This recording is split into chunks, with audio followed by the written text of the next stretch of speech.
할렐루야, 길 위에 말씀이 오신 여러분 사랑하고 축복합니다.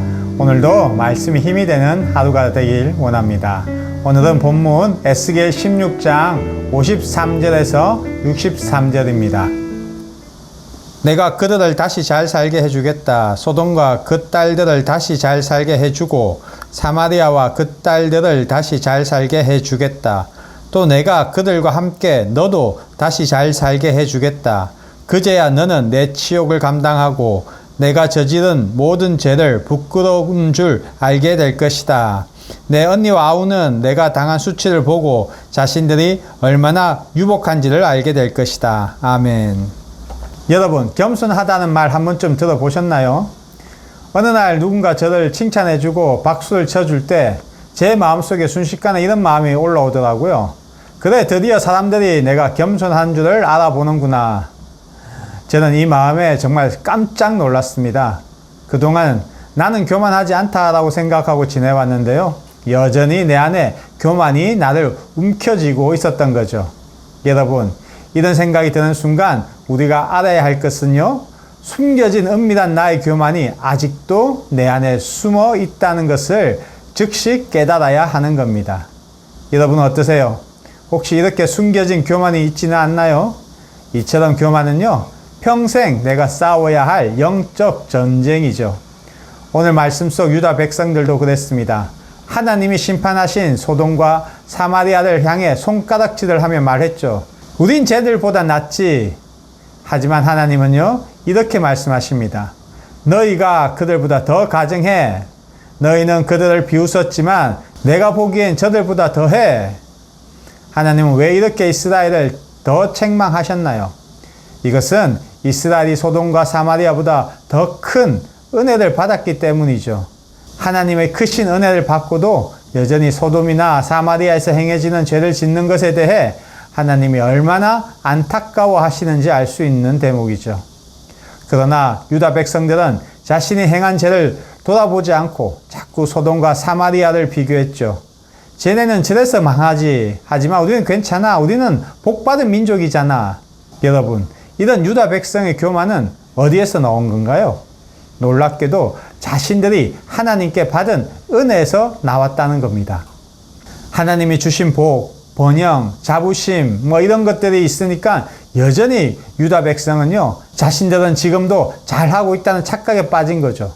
결국 하나님이 주신 복을 자랑하다가 결국은 하나님을 잊어버리게 된 것입니다. 이것은 유다 백성들이 하나님이 주신 복에만 집착하고 정작 그 복을 주신 하나님에게는 아무런 관심도 순종도 없었다는 거죠. 그러니 그들은 교만에 빠지게 되고 이 교만이 자신들을 여전히 하나님 안에 있게 하는 줄 착각하게 만든 겁니다. 여러분, 우리도 혹시 그러지 않나요? 나는 저 사람처럼 살지 않아. 우리 교회는 저 교회랑 달라. 나는 예배를 잘 드려. 나는 헌금도 꼬박꼬박 잘 해. 여러분, 이 모든 말 뒤에 숨어 있는 게 혹시 이런 건 아닐까요?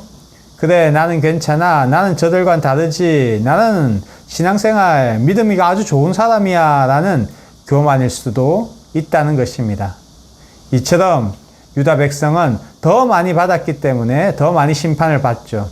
여러분, 은혜는 선물이지만요, 그 은혜를 잊어버리는 순간 심판이 된다는 것을 아시기 바랍니다. 마치 이런 거죠. 누군가 값진 보석을 선물해 줬는데 그걸 팔아서 술과 도박에 쓰면요, 그 선물은 복이 아니라 저주가 되잖아요. 만약에 선물한 사람이 그 사실을 알면요, 어떻게 될까요? 다시는 그 사람에게 선물하지 않겠죠. 오히려 그 선물 값을 갚으라고 아마 말할 것입니다. 이처럼 하나님이 우리에게 주신 시간과 재능과 축복을 그걸 자기 욕심만을 위해 쓰면요, 그건 교만이고 하나님의 이름을 모욕하는 것이죠. 그런데 놀랍게도 하나님은 이렇게 심판으로만 끝내지 않으신다는 겁니다. 하나님은 말씀하세요. 내가 너희와 맺은 언약을 기억하고 내가 부끄러워할 만큼 자비를 베풀겠다. 정말 하나님의 자비와 사랑은요, 우리는 도저히 이해할 수도 없죠. 저는 이 말씀에 아주 큰 감동을 받아서 울컥하더라고요. 우리가 은혜를 배신했는데도 하나님의 이름을 짓밟았는데도 하나님은 사랑과 은혜로 다시 시작할 기회를 주신다는 말씀입니다.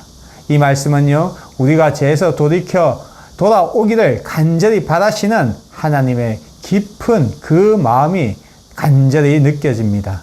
이처럼 심판은 끝이 아니라 돌아오라는 하나님의 부르심임을 기억하시기 바랍니다.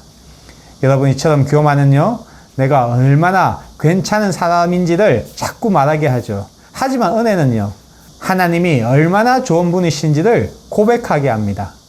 여러분의 마음속에 어떤 말이 더 많이 들리세요? 아, 나는 이쯤은 괜찮아 인가요? 아니면 하나님이 나 같은 사람에게도 은혜를 주셔서 정말 감사합니다 인가요? 이처럼 은혜의 하나님은요, 여전히 자녀된 우리를 부르십니다. 다시 은혜 앞으로, 다시 회개 앞으로, 다시 하나님 앞에 서라고 말씀하시죠. 그럼 오늘 이 말씀 앞에서 오늘 하루를 어떻게 보내면 좋을까요? 여러분, 집에서 다들 거울 보시잖아요. 거울을 보면 뭐 하세요? 외모도 고치시고 화장도 하시잖아요. 그러나 외모가 아닌 자신의 마음을 언제 마지막으로 한번 들여다 보셨나요? 그래서 오늘은 꼭 영적인 거울을 한번 보셨으면 좋겠습니다. 혼자 있는 조용한 시간에 스스로에게 한번 물어보세요. 나는 하나님 앞에서 겸손한가? 아니면 비교하고 비난하는 교만 속에 있는가? 그리고 하나님 앞에서 진심으로 이렇게 한번 고백해 보세요. 하나님, 은혜를 잊고 교만했던 제 마음을 용서해 주세요. 다시 주님의 땅 위에 서길 원합니다. 이 기도를 주님 앞에 진심으로 고백할 때 여러분의 삶이 새롭게 될 것입니다. 사랑하는 길류의 가족 여러분, 하나님은 유다 백성을 꺾으셨습니다. 단지 교만을 심판하기 위해서가 아니라 다시 세우기 위해 꺾으신 거죠. 이처럼 우리의 삶이 때론 막히고 무너지고 꺾이는 순간들은요, 그게 끝이 아니라 오늘 말씀처럼 은혜로 다시 시작하라는 신호입니다. 하나님은 자기 백성을 결코 망하게 두시지 않으시는 분이잖아요. 심판으로 회개한 자를 다시 일으키고 세우시는 하나님의 손길을 기억하시고 오늘 그 하나님의 손을 꼭 붙드시기 바랍니다.